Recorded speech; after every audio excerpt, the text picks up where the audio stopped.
I don't know about you, but these days it feels like the world and our lives are moving at hyper speed. The all-new Nissan Murano is an unapologetic refuge amidst the hustle and bustle. In the Nissan Murano, you can take a beat, catch your breath, and re-energize. With its elevated modern interior and bold new exterior, this vehicle stands out. Its massaging leather-appointed seats melt away the tension of a busy day, adds to that feeling of refuge. Optional features like panoramic moonroof that adds tons of natural light to its roomy cabin, and ambient lighting sets the right vibe. So crucial in dreary winter days. The Bose premium sound system helps you escape further into your favorite music. The Nissan Murano and all its features gives you the greatest rush, while not feeling like you're rushing at all. Find your moment of calm in the all-new Nissan Murano.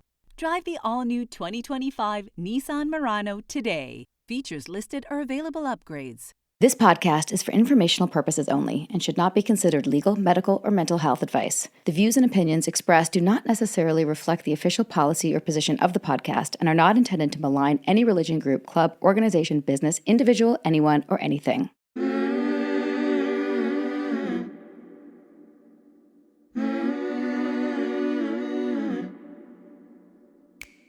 I'm Sarah Edmondson. And I'm Anthony Nippy Ames. And this is A Little Bit Culty. Cults are commonplace now. From fandoms to fads, we're examining them all. We look at what happens when things that seem like a great thing at first go bad. Every week, we chat with survivors, experts, and whistleblowers for real culty stories told directly by the people who lived through them, because we want you to learn a few things that we've had to learn the hard way. For example, if you think you're too smart to get sucked into something culty, you might be prime recruitment material, and who knows, you could already be in a cult. If you're not aware of your programming, you're probably being programmed, so keep listening to find out. We'll talk about all sorts of topics on the show, but be aware, this podcast might contain stories that could be alarming to some of our listeners, so please check our show notes for more detailed descriptions and take care of yourself. Subscribe to our Patreon for Thursday bonus episodes, Q&A, and all sorts of exclusive content. That's patreon.com/alittlebitculty. Welcome to Season 7 of A Little Bit Culty. Sinking down to the depths of the ocean, hanging on to my love. Felt like all I could need. Welcome back, everybody. This is part 2 with Beth Granger. If you didn't listen to the first one, put it in reverse because this one will not make sense to you. Enjoy.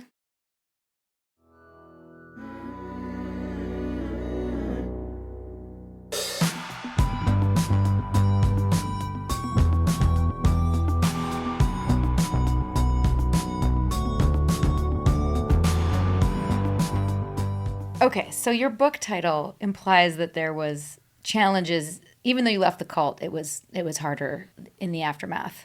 Yeah. I mean, when I wrote the book, I wanted to write a book that I needed when I left, if that makes sense. Because many books, they get out and hooray. But it's so difficult in the aftermath. And I really feel it's a journey of a lifetime to recover. And so I try to express that in the book and write the long and winding story of recovery, attempts at recovery, if you will.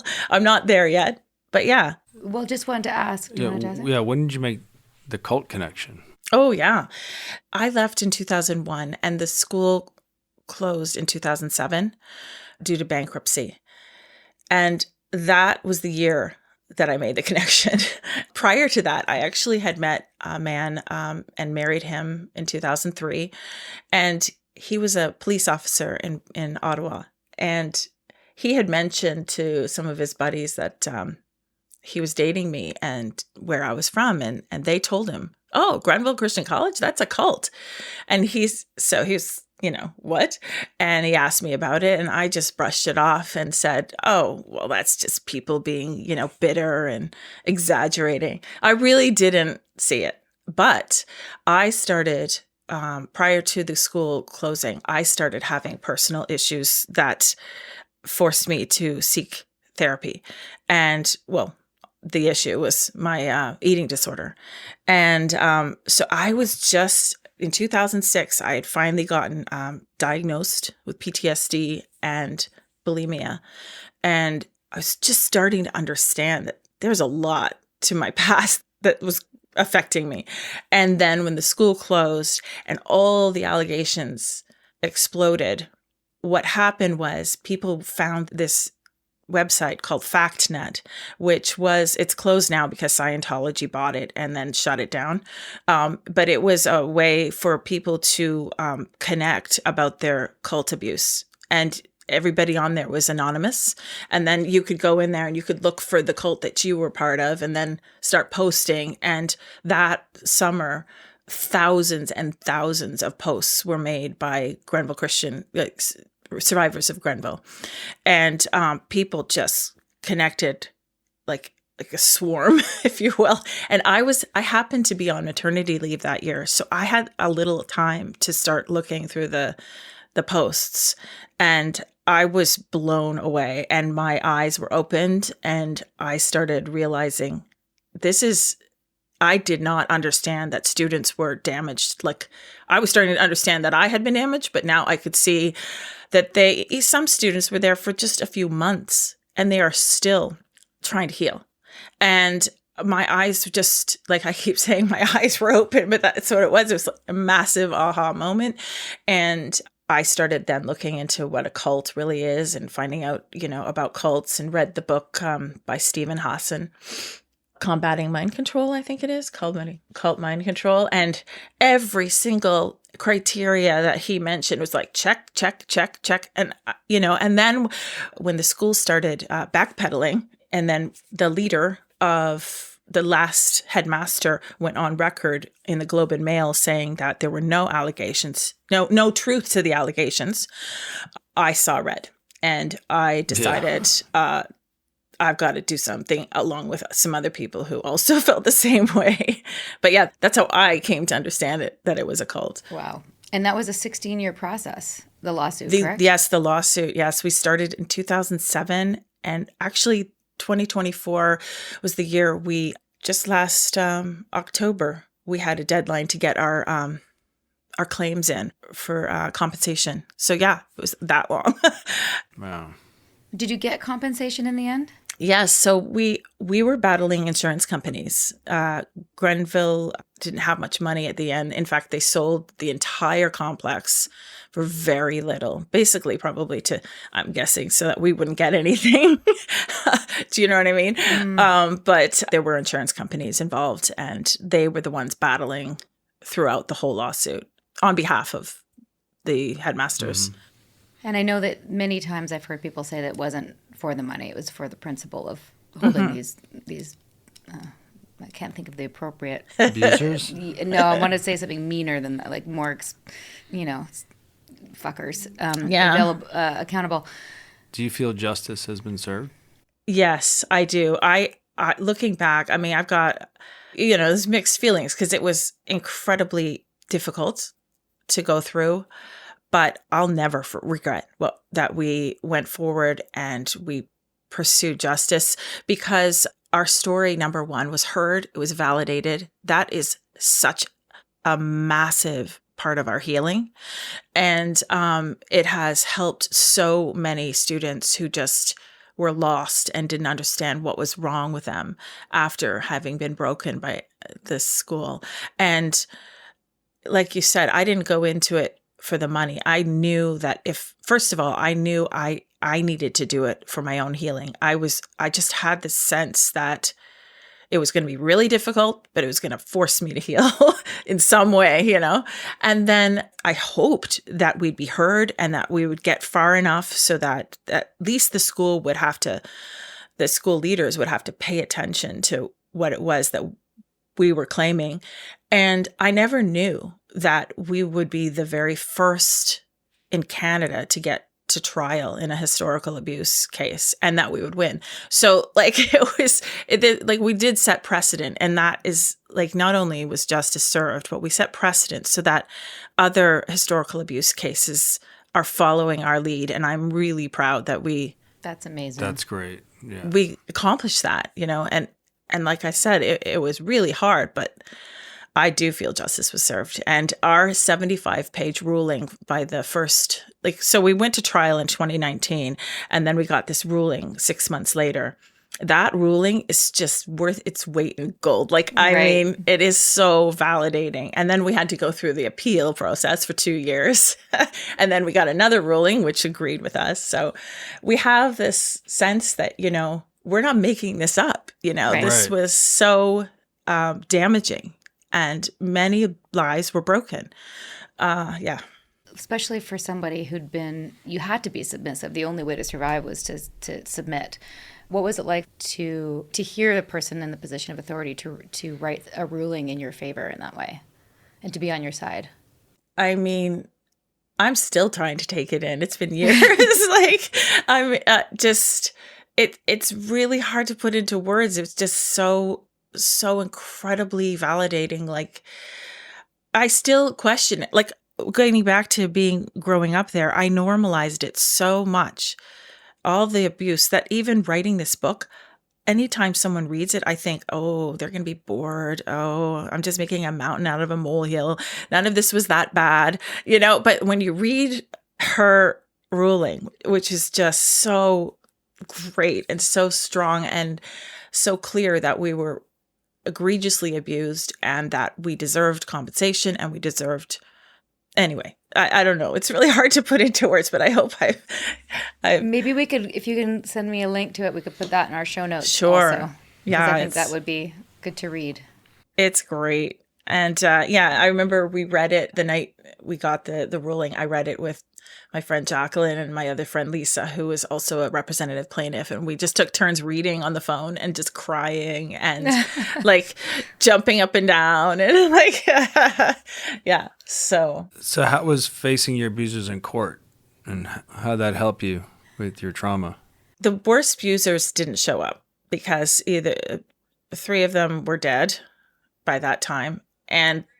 But the son of Charles Farnsworth was there. And I just said to myself, I need a journal and I'm going to take notes. And I wrote all kinds of, I was upset listening to him because he defended the school in such a way that, well, let's just say I don't think he remembered he took the oath of, telling the truth.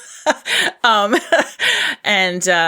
got really upset and I just started writing down anything he said that made me angry. I wrote it down and then I wrote in the margins.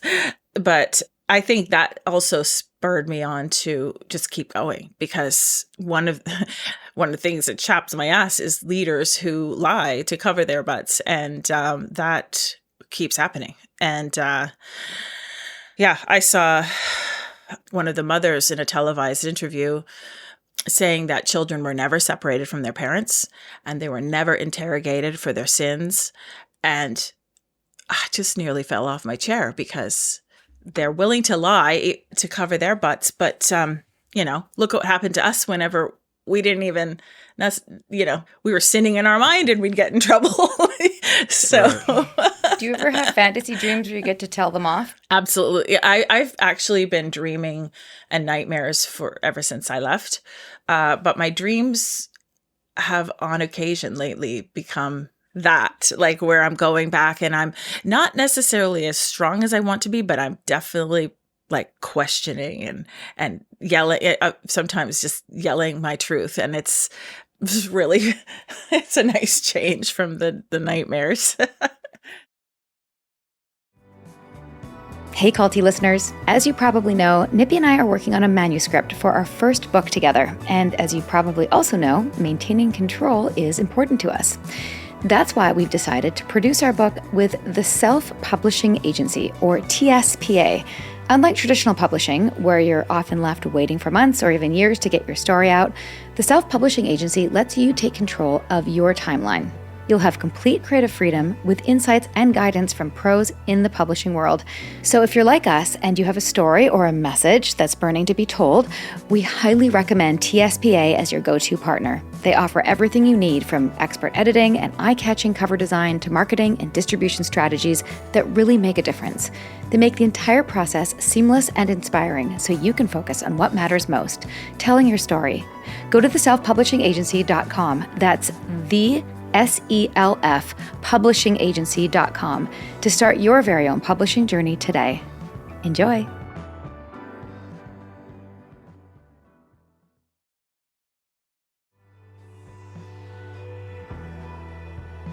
This podcast wouldn't exist without our fantastic, supportive, generous patrons.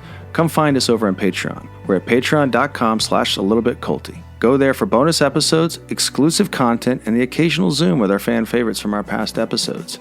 Subscribe now and join us. That's patreon.com/a-little-bit-culty. And now, a brief message from our Little Bit Culty sponsors. Remember, when you support our sponsors, you support our podcast. You know, we always hear about red flags, the things to avoid in relationships in particular. But what about green flags? The signs that someone is kind, emotionally available, and truly there for you. Whether it's a friend or partner, or even how you show up for yourself, recognizing and practicing green flags can lead to healthy, fulfilling relationships we all deserve. And what if you're not sure what green flags are? And what if you're not sure what your green flags are? Well, therapy can help. It's a great way to get clear on what you value in relationships, how to set healthy boundaries, how to show up as the best version of yourself, both for you and the people you care about. Therapy isn't just for working through challenges, it's also about growth and self-discovery and learning skills that help you build stronger, better relationships. And with BetterHelp, getting started is easier than ever.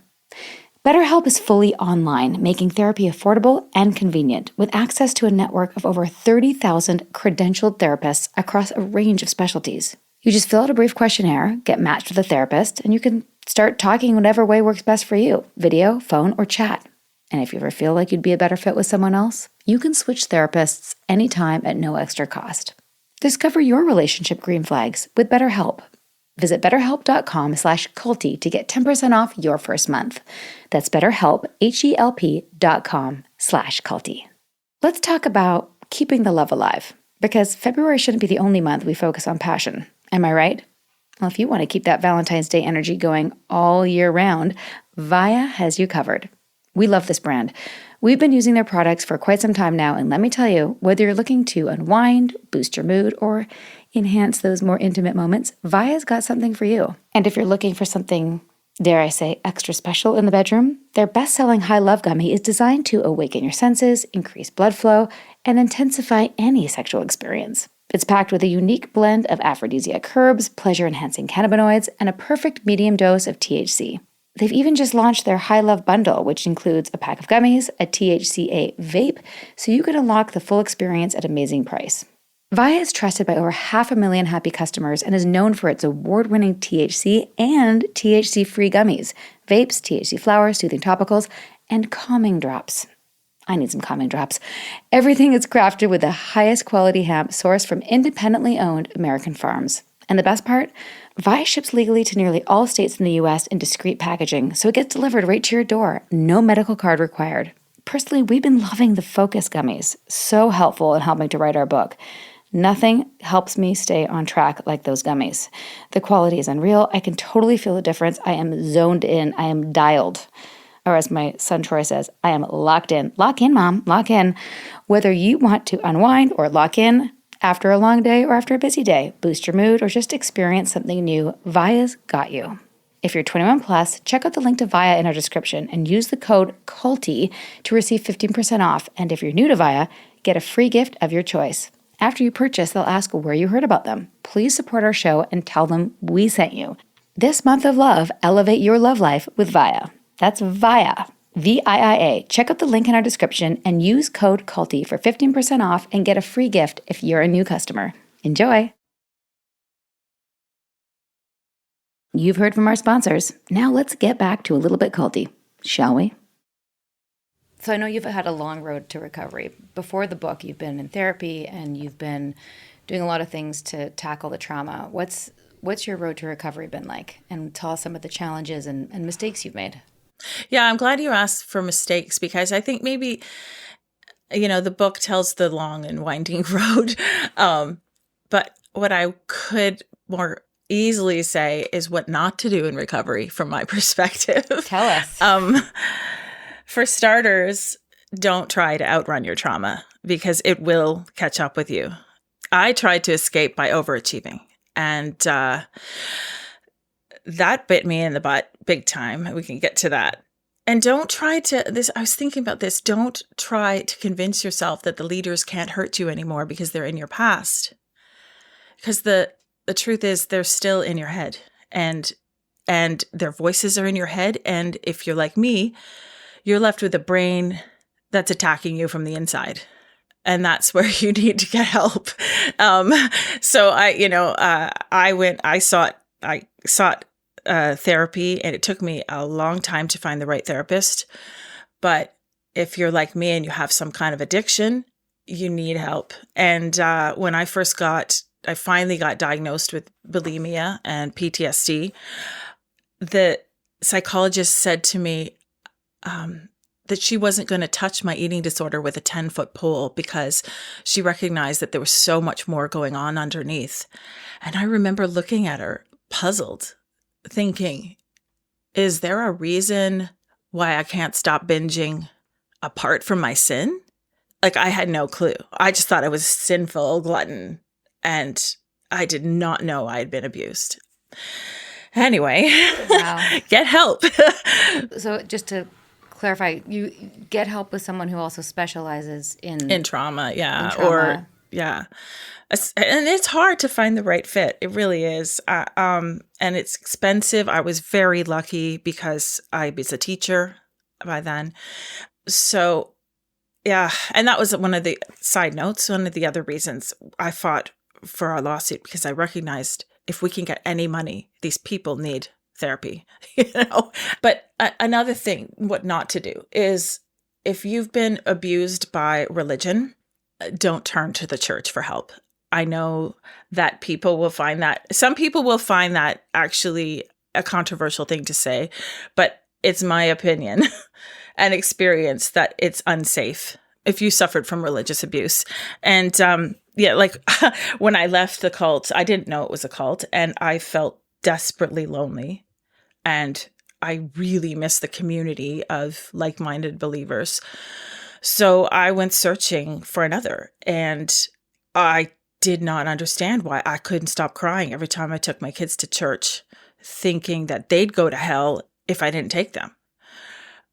Fun fact, I owe my freedom from church in large part to my son's hockey schedule. So take your kids to hockey, I think. Sports mom winning. Yeah. That's funny. But Well, it's true. Sometimes you just need to be away from the thing. yeah. And I actually found a church where there was a very kind leader, a priest, and he's still friendly to me to this day, but I wasn't benefiting by being there. And in fact, it was actually hurting me more. And the tears are a very good example or indicator, if you will. Did you ever read Dr. Laura Anderson's book, When Religion Hurts You? I loved it. Yeah, So good, right? absolutely. I'm so glad she wrote that. And I have been recommending it to people because, yeah, religious trauma syndrome and religious abuse, these are very important. They're very important for them to be studied and addressed. And a lot of psychologists, I don't think, get it. So that is a really important book. Thanks for reminding me. Were you able to reconcile with your parents at all? Yeah. Well, we're a work in progress. Yes and no. Well, no, I will say yes, because my parents have come a long way since, like I think I mentioned in the book, all through the lawsuit, they just didn't want to hear about it. Like they couldn't deal with the fact that I was part of that. And then when I got to trial, I basically I had to make a decision that I couldn't have them in my life if they were going to be on the fence. So I told them that, and my dad, especially, that really affected him, and he begged me to reconsider. And so we're a work in progress, and also in my book. Like, they supported the book enough to my dad let me share one of his confession letters, which I think makes a really Powerful. Yeah, don't you think? Like, it really shows his level of brainwashing and his level of, how much he was controlled. So the fact that he's letting me share that, and they really are supporting me telling our story. So in that way, I'm really grateful to them. And yeah, we're just, I think the hardest thing I have with my parents is that level of religiosity. They still go to a church that some of the Grenville defenders go to in Brockville. And that really, I find that very difficult. So, yeah. But anyway, it's safe to say our family was very much shattered by Grenville, and we're slowly, I don't know. It's a stretch to say we're healing, but maybe we are. I hope so. Yeah. But yeah, that matters a lot that they are supporting the book. And anyway, back to the recovery. I wanted to mention another thing that I learned the hard way, and this is really hard, is anxiety medications. You got to be careful because you have deep wounds that are only masked by these meds. I ended up seeing a psychiatrist along with a psychologist, and she recommended benzos eventually. I tried all kinds of things, and they all had side effects. But benzos, once I tried that, it did seem to take the edge off my crushing anxiety. And I ended up being on them for 10 years before I had some memory issues that were really concerning. And then tapering off sent me into this horrible, horrible place, which was withdrawal. And the process of withdrawal was so debilitating that I lost my teaching career. Oh, Beth. And I couldn't function for years. So then I had to fight with my insurance company for disability. So anyway, I don't wish that situation on anyone. And so just be very careful with meds. This is when when I was reading your book, and what a gift that I had your email during it. So I was messaging throughout. What happened to so-and-so? And did you ever, and then I was like, oh my God, because it was Ativan specifically, correct? Mm-hmm. And this is when I was also telling Nippy, who's watched me, by the way, not nearly as severe. I only was on it for a month because my doctor told me a month only. And your doctor didn't tell you that. No. Right? Didn't tell you that it was supposed to be short-term use only. But I know when I went off of it, and then a couple other times when I went back on it, like when I was moving cross country and then getting off of it again, just after being on it for a couple of days, the withdrawal the point is it's very addictive and it's very hard to get off of it. And I've had a number of incidences where, like, Nippy and I almost got divorced because I felt legit crazy. Yeah, it's very dangerous. Some people can never get off of it. And it hijacks your brain. I was on for 10 years. So, like, I think I'm still dealing with, like, all the side effects are just completely debilitating. You have to be so careful. That's another episode. It's a whole other episode, maybe. It's just crazy, the drugs that are going on right now. But speaking of drugs, the other part that I was messaging about, because I never talked to anyone who went through that, but then also when I heard you say, or read you say that you had to get off coffee, which as I just emailed you, I'm going through this right now. And my friends are like, you can have a half cup or whatever. I cannot drink coffee. Yeah. It is very bad for my anxiety. Why didn't I figure? I've been out of Nexium for 7 years. Why didn't anyone talk to me about that? And when I read that in your book, I was like, holy fucking shit. Coffee is not good for people with anxiety. Why isn't this not like the first thing a doctor says if you're anxious versus get on Ativan? How about get off coffee? I know. Well, it was funny because my psychologist, I said to her one day, I said, I think I put this in the book, like I found forest walking to be key to recovery. But I was still on coffee and I was going through withdrawal, and I was feeling this horrible feeling like I was crying the whole time, which I often do in this forest. That's nothing new. But I was crying, and I was also feeling like I needed to like run, but I can't run because I have bad knees.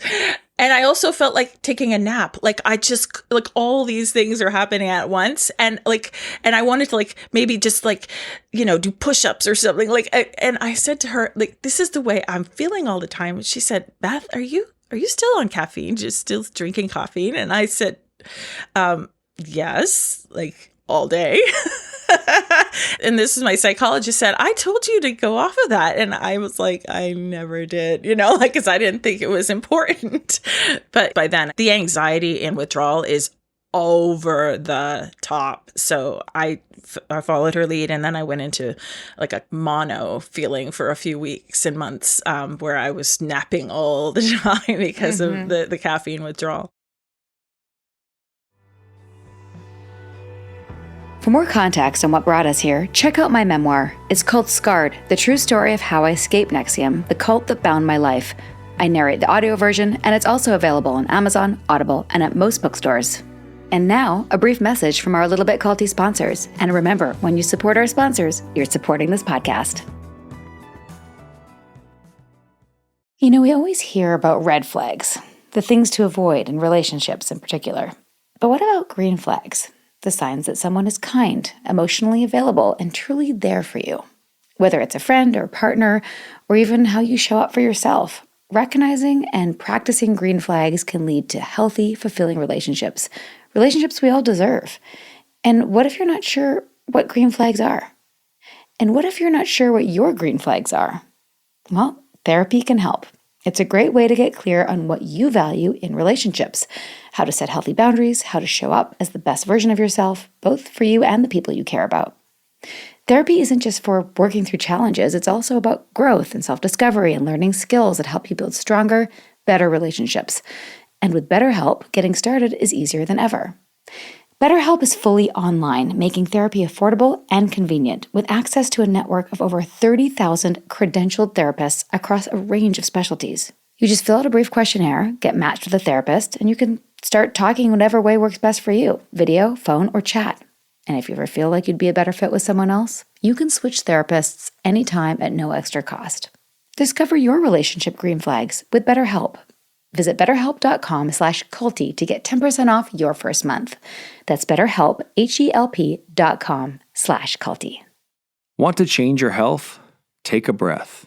Lumen is the world's first handheld metabolic coach. It's a device that measures your metabolism through your breath. On the app, Lumen lets you know if you're burning fat or carbs and gives you tailored guidance to improve your nutrition, workouts, sleep, and even stress management. To use Lumen, all you have to do is breathe into it first thing in the morning, and you'll know what's going on with your metabolism, whether you're burning mostly fats or carbs. From there, Lumen gives you a personalized nutrition plan for that day based on your measurements. You can even breathe into it before and after workouts and meals so you know exactly what's going on in your body in real time. Why does tracking your metabolism matter? Because it's the center of everything your body does. Optimal metabolic health translates to a bunch of benefits, including easier weight management, improved energy levels, better fitness results, and better sleep. I love it because it's an easy way to gauge where I am during the day, after my workouts, before my sleep. Very convenient. So, if you want to stay on track with your health this holiday season, go to lumen.me/culty to get 15% off your Lumen. That's lumen.me/culty for 15% off your purchase. Lumen makes a great gift, too. Thanks, Lumen. Break time's over, people. Let's get back to this episode of A Little Bit Culty. It's a good one. I just have to tell you, Nippy's looking at me because he understands me. Because I certainly felt seen and heard when I read your book. Well, specifically, just there's been times when I'll be like, I need to go for a walk, but I also really need to nap, and I also could probably fold a bunch of laundry, and I also and Nippy will look at me like, could you make a decision? Like just take a nap, and I'm like, but I really also need to exercise. Yes, and it's a very hard feeling to explain. Yeah, to someone who doesn't feel it. I need a coffee. It's very confusing. No, it's very confusing. I almost want to cry. I just want to hug you and be like, I'm with you, and like, thank you. It's so much. Yeah, it's so debilitating. The trauma is all through our bodies, right? And so, I've learned that the key for me, like, I cannot start a day unless I exercise. I have no choice. Same. And I also need naps. And like you said, the caffeine was a killer, but it took me a long time to realize that. And there's one other thing I want to talk about with recovery that I've learned not to do. And this is about eating disorders. I know everyone's different, and my advice or my thoughts are take them with a grain of salt. But what I've learned is that if you are struggling with an eating disorder, don't try to control your eating. I know it sounds counterintuitive, but you have to stop restricting, and that only makes things worse. And the best way is to let go of control, which is really scary. But there are a lot of experts in intuitive eating now. And I've gotten a lot of help, and I've been able to feel and process the pain of all the diet-related trauma. I've had to let myself gain weight. I've had to learn that I can trust my appetite again, even though, as I said, it's really scary, and learn to be kind and patient to myself with myself. And I'm after 50 years of struggling on that. I'm not completely healed, but I'm really close, and I've never felt more comfortable in my own skin. So there's hope with that too. That's great. Any other things that we didn't cover in terms of your anxiety? Like any other tips you found other than no coffee and forest walking and? Well, another thing I noticed in that the worst part of withdrawal was that my heart rate was racing. Like I'd be sitting down just doing nothing and it would be at 110 or higher. And I don't know what possessed me to, maybe it's because it was during COVID, like the lockdowns, but I thought, I wonder if I could paint. And I didn't have any money. So I went to the Dollarama and bought a few paints and, splurged on some canvases. And started watching YouTube videos. And while I was doing the painting, my heart rate just went whoosh, right down to 70. And I then realized, I quickly got to be good at painting. And my grandmother was a professional oil painter. And I had never developed those skills until then. So painting was one way that I was able to release this anxiety. And just like I was mentioning to you the other day, I'm listening to this book called Beyond Anxiety by Martha Beck, and it is so good. I recommend it to everyone. She actually helped me calm myself for today's recording. She's got these practical tips, but one of the things she's saying is that art and creativity of any kind, like just getting creative about problem solving, tapping into your right side of your brain, is going to shut down the anxiety. And that I found that out just on my own with the painting. That's just amazing what happened there. And then writing has also been a huge part of my recovery. Like I said before, I thought I was dealing with the trauma through the whole lawsuit, and it forced me to get to a certain understanding, but I didn't really actually process the pain of all the things that I'd dissociated from and forgotten until after the trial. And that happened while I was writing the book. And writing was the most transformative and healing process I've gone through. Way more than therapy, way more than everything else. So I don't know if people have the luxury to write, but try, it's just, it's been incredibly, like a huge gift to me, really. Well, your book is a huge gift. Oh, thank you. Well, it gave me a purpose too, because as I said, I lost my career, which is, I'm still grieving. I was I'm going to say it. I'm going to be nice and haughty. I was a fucking good teacher. I bet you were. I was amazing. You should be haughty about that. And I bet you're a good teacher and also a very nice teacher. I bet you was, were the opposite of how you were taught. We had so much fun in my classroom, and I miss it more than I can say. But the book gave me a new purpose, and, turning your pain into purpose is really key, I think. Yeah, it's the process. It's how you make your story wisdom. That was a huge part of recovery, was writing. And I did it. I wrote the first draft for probably over 2 years. Every day I just made myself go into my former room of shame. And I call it a room of shame because it used to be the sort of the storage closet of our house. And then I turned it into an office. And now this is where I repaired a lifetime of shame by writing. That's awesome. And it comes out February 19th? Yes, it does. I can't believe it. Let us know. We'll do a post or something for you. Oh, Yay. for sure. Well, and we'll Thank link to it in the show notes. And you narrate the Audible, correct? I do. Yes, that was a whole thing. and also cathartic too, right? To say it out loud. Oh, very. I mean, I cried a lot writing it. I knew I was doing a good scene if it made me cry while I was writing. You know what I mean?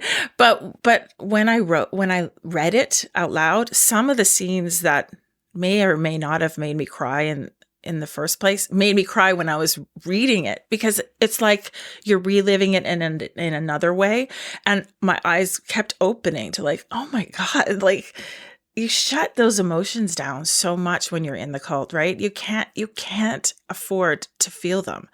So all this writing and then the reading of it out loud and even talking about this, like this has been, I'm enjoying this session with you, but I've been scared to death the last few weeks because talking about this stuff is really hard. I don't like it. I don't want to think about it, you know? I get it. Yeah. Well, now that you've done it, I'm really glad I'm here with you, and I'm really glad it's how it's going. But yeah, just with the reading of the book was incredibly healing, and I felt so proud of myself when I finished. So I'm proud of you too. Thank you. And I feel like I want this to be a series. I want this to be CBC should make a series out of this, or a movie or something.